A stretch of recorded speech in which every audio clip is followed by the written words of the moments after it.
Hello, welcome to First Chapter Friday. It is the Black Friday edition. So while you're out there doing your shopping, maybe traveling in between places, or just listening while you're doing searching online for stuff, I hope you enjoy this rendition of another dystopian novel. This one is called Red Queen, and it's by Victoria Aveyard. All right, Chapter 1. I hate First Friday. It makes the village crowded, and now in the heat of high summer, that's the last thing anyone wants. From my place in the shade, it isn't so bad, but the stink of bodies, all sweating with the morning work, it's enough to make milk curdle. The air shimmers with heat and humidity, and even the puddles from yesterday's storm are hot, swirling with rainbow streaks of oil and grease. The market deflates with everyone closing up their stalls for the day. The merchants are distracted, careless, and it's easy for me to take whatever I want from their wares. By the time I'm done, my pockets bulge with trinkets, and I've got an apple for the road. Not bad for a few minutes' work. As the throng of people moves, I let myself be taken away by the human current. My hands dart in and out, always in fleeting touches. Some paper bills from a man's pocket, a bracelet from a woman's wrist. Nothing too big. Villagers are too busy shuffling along to notice a pickpocket in their midst. The high stilt buildings for which the village is named, the stilts, very original, rise all around us, 10 feet above the muddy ground. In the spring, the lower bank is underwater, but right now it's August when dehydration and sun sickness stalk the village. Almost everyone looks forward to the first Friday of each month, when work and school end early. But not me. No, I'd rather be in school learning nothing in a classroom full of children. Not that I'd be in school for much longer. My 18th birthday's coming, and with it, conscription. I'm not apprenticed. I don't have a job, so I'm going to be sent out to war like all the other idle ones. It's no wonder there's no work left, what with every man, woman, and child trying to stay out of the army. My brothers went to war when they turned 18, all 3 of them, sent off to fight Lakelanders. Only Shade can write worth a lick, and he sent me letters when he can. I haven't heard much from my other brothers, Bree and Trammy, over the year. But no news is good news. Families can go years without hearing a thing, only to find their sons and daughters waiting on the front doorstep, home on leave, or sometimes blissfully discharged. But usually, you can receive a letter made of heavy paper, stamped with the King's Crown seal, below a short thank you for your child's life. Maybe you even get a few buttons from their torn and obliterated uniforms. I was 13 when Bree left. He kissed me on the cheek and gave me a single pair of earrings for my little sister Giza and me to split.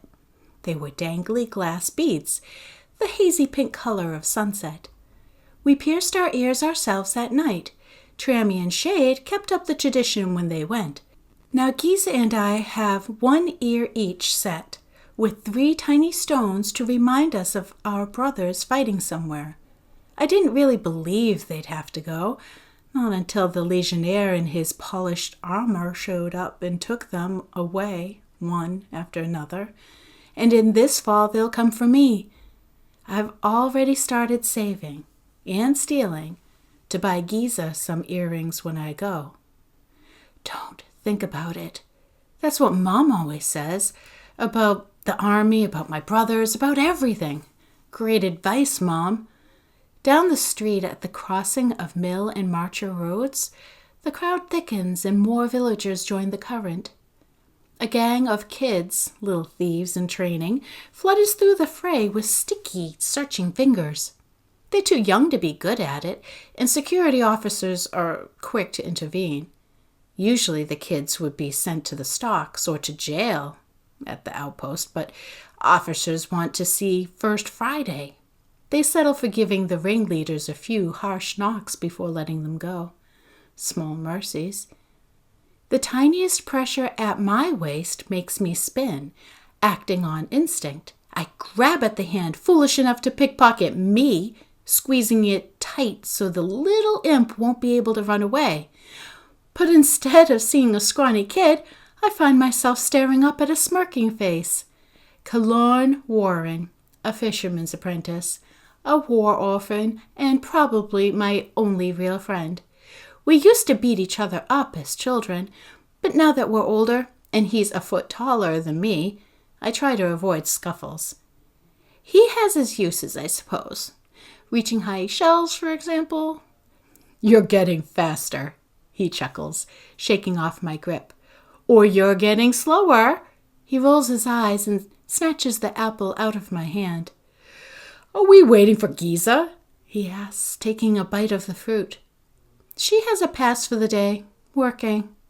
Then let's get moving. Don't want to miss the show.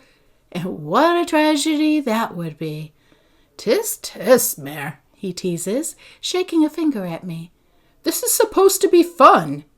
It's supposed to be a warning, you dumb fool. But he's already walking off with his long strides, forcing me to almost trot to keep up. His gait weaves, off balance. Sea legs, he calls them, though he's never been into far-off sea. I guess long hours on his master's fishing boat, even on a river, are bound to have some effect. Like my dad, Kalorn's father was sent off to war, but whereas mine returned missing a leg and lung, Mr. Warren came back in a shoebox. Kalorn's mother ran off after that, leaving her young son to fend for himself. He almost starved to death, but somehow kept picking fights with me. I fed him so that I wouldn't have to kick around a bag of bones, and now 10 years later, here he is. At least he's apprenticed and won't face the war. We get to the foot of the hill where the crowd is thicker, pushing and prodding on all sides. First Friday attendance is mandatory, unless you're, like my sister, an essential laborer, as if embroidering silk is an essential thing. But Silvers love their silk, don't they? Even the security officers, a few of them, anyway, can be bribed with pieces sewn by my sister. Not that I know anything about that. The shadows around us deepen as we climb up the stone stairs toward the crest of the hill. Kalorn takes them 2 at a time, almost leaving me behind, but he stops to wait. He smirks down at me and tosses a lock of faded, tawny hair out of his green eyes. Sometimes I forget you have the legs of a child. Better that than the brain of one, I snap, giving him a light smack on the cheek as I pass. His laughter follows me up the steps. You're grouchier than usual. I just hate these things. I know, he murmurs, solemn for once. And then we're in the arena, the sun blazing hot overhead. Built 10 years ago, the arena is easily the largest structure in the stilts. It's nothing compared to the colossal ones in the cities, but still, the soaring arches of steel and the thousands of feet of concrete are enough to make a village girl catch her breath. Security officers are everywhere, their black and silver uniforms standing out in the crowd. This is First Friday, and they can't wait to watch the proceedings. They carry long rifles or pistols, though they don't need them. As is customary, the officers are Silvers, and Silvers have nothing to fear from us Reds. Everyone knows that. We're not their equals, though you wouldn't know it from looking at us. The only thing that serves to distinguish us, outwardly at least, is that Silvers stand tall. Our backs are bent by work and unanswered hope, and the inevitable disappointment with our lot in life. Inside the open-topped arena is just as hot as out, and Kalorn, always on his toes, leads me to some shade. We don't get seats here, just long concrete benches, but the few silver nobles up above enjoy cool, comfortable boxes. There they have drinks, food, ice, even in high summer, cushioned chairs, electric lights, and other comforts I'll never enjoy. The Silvers don't bat an eye at any of it, complaining about the wretched conditions. I'll give them a wretched condition if I ever have the chance.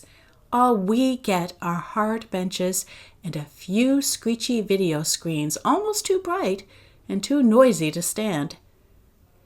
Bet your day's wages it's another strong arm today, Killorn says, tossing his apple core toward the arena floor. No bet, I shoot back at him. Many Reds gamble their earnings on fights, hoping to win a little something to help them get through another week. But not me. Even with Killorn, it's easier to cut the bookie's purse than to try to win money from it. You shouldn't waste your money like that. It's not a waste if I'm right. It's always a strong arm beating up on someone. Strong arms usually make up at least one half of the fights. Their skills and abilities better suited to the arena than almost any other Silver. They seem to revel in it, using their superhuman strength to toss other champions around like ragdolls. What about the other one, I ask, thinking about the range of Silvers that could appear. Telkies, Swifts, Nymphs, Greenies, Stoneskins, all of them terrible to watch. Not sure. Hopefully something cool. I could use some fun. Killorn and I don't really see eye to eye on feats of First Friday. For me, watching two champions rip into each other is not enjoyable, but Killorn loves it. Let them ruin each other, he says. They're not our people. He doesn't understand what the feats are about. This isn't mindless entertainment meant to give us some respite from our grueling work. This is calculated, cold, a message. Only Silvers can fight in the arena because only a Silver can survive the arena. They fight to show us their strength and power. You're no match for us. We are your betters. We are gods. It's written in every superhuman blow the champions land. And they're absolutely right.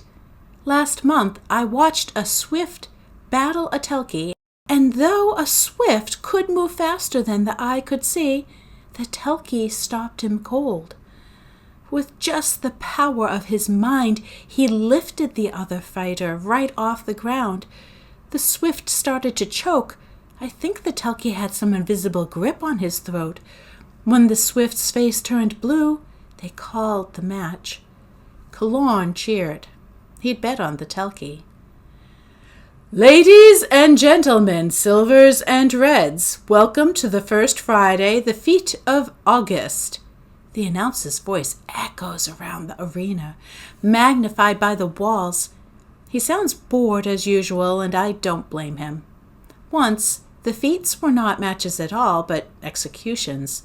Prisoners and enemies of the state would be transported to Archeon, the capital, and killed in front of a Silver crowd. I guess the Silvers liked that, and the matches began. Not to kill, but to entertain. Then they became the feats, and spread out to the other cities, to different arenas and different audiences. Eventually the Reds were granted admission, confined to the cheap seats. It wasn't long until the Silvers built arenas everywhere, even villages like the Stilts, and attendance that was once a gift became a mandatory curse. My brother Shade says it's because arena cities enjoyed a marked reduction in red crime, dissent, even the few acts of rebellion. Now Silvers don't have to use execution or legions, or even security to keep the peace. Two champions can scare us just as easily. Today, the two in question look up to the job. The first to walk out into the white sand is announced as Cantos Caros, a Silver from Harbor Bay in the east. The video screen blares a clear picture of the warrior, and no one needs to tell me this is a strong arm. He has arms like tree trunks, corded and veined and straining against his own skin. When he smiles, I can see all his teeth are gone or broken. Maybe he ran afoul of his own toothbrush when he was a growing boy. Next to me, Kalorn cheers and the other villagers roar with him. A security officer throws a loaf of bread at the louder ones for their trouble. To my left, another hands a screaming child a bright yellow piece of paper. Lect papers, extra electricity rations. All of it to make us cheer, to make us scream, to force us to watch, even if we don't want to. "That's right! Let 'em hear you!" the announcer drawls, forcing as much enthusiasm into his voice as he can. "And here we have his opponent. Straight from the capital, Samson Mirandas!" The other warrior looks pale and weedy next to the human-shaped hunk of muscle, but his blue steel armor is fine and polished to a high sheen. He's probably the second son of a second son, trying to win renown in the arena. Though he should be scared, he looks strangely calm. His last name sounds familiar, but that's not unusual. Many silvers belong to famous families called houses, with dozens of members. The governing family in our region, the Capital Valley, is House Welle, though I've never seen Governor Welle in my life. He never visits it more than once or twice a year, and even then, he never stoops to entering a red village like mine. I saw his river boat once, a sleek thing with green and gold flags. He's a greenie, and when he passes, the trees on the bank burst into blossom and flowers popped out of the ground. I thought it was beautiful, until one of the older boys threw rocks at his boat, and the stones fell harmlessly into the river. They put the boy into stocks anyway. It'll be the strong arm for sure.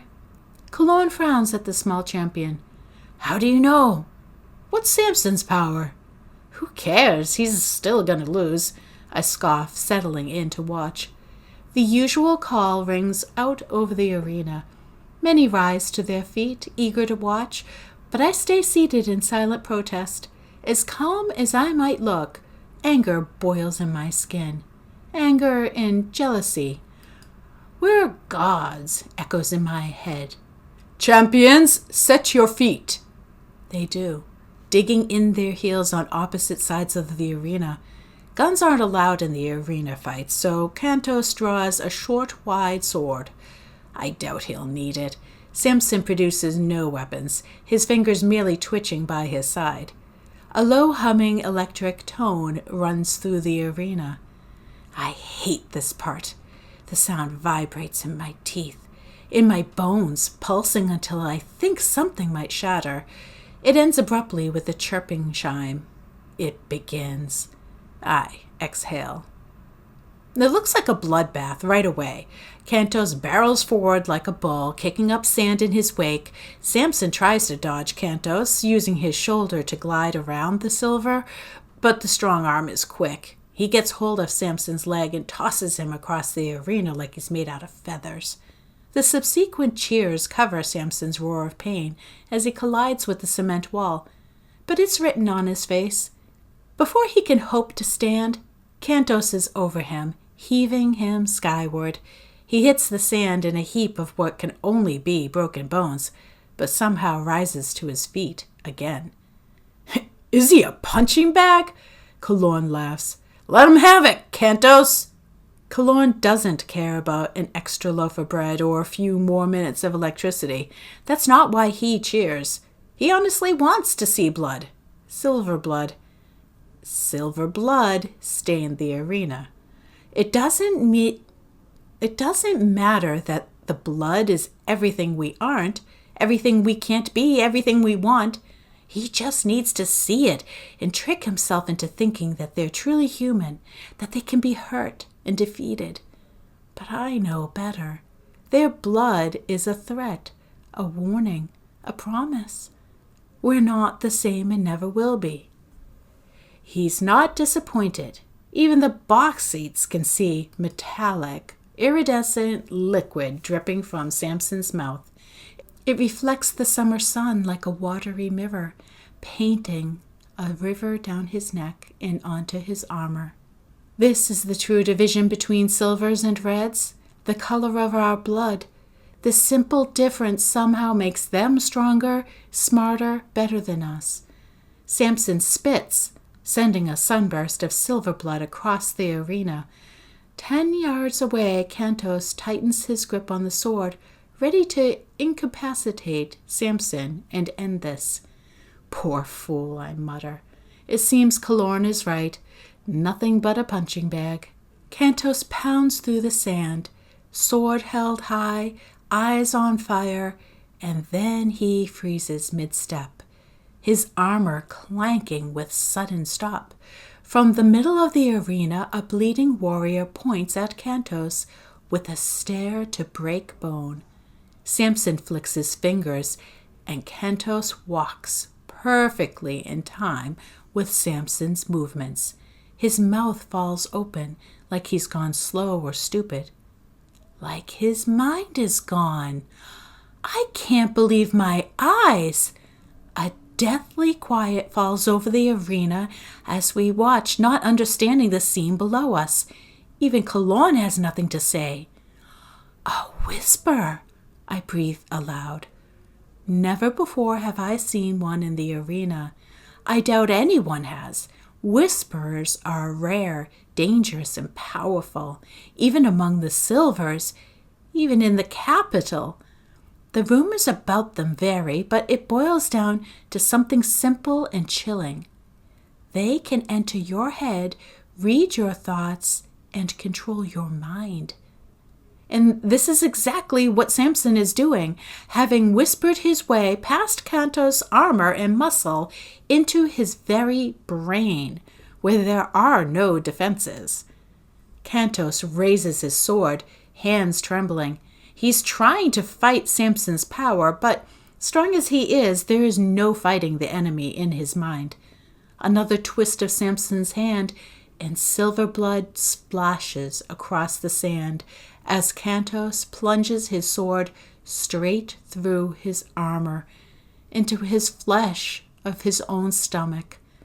Even up in the seats, I can hear the sickening squelch of metal cutting through meat. As the blood gushes from Kantos, gasps echo across the arena. We've never seen so much blood here before. Blue lights flash to life, bathing the arena floor in a ghostly glow, signaling the end of the match. Silver healers run across the sand, rushing to the fallen Kantos. Silvers aren't supposed to die here. Silvers are supposed to fight bravely, to flaunt their skills, to put on a good show, but not die. After all, they aren't Reds. Officers move faster than I've ever seen them before. A few are Swifts, rushing to and fro in a blur as they herd us out. They don't want us around if Kantos dies on the sand. Meanwhile, Samson strides from the arena like a titan.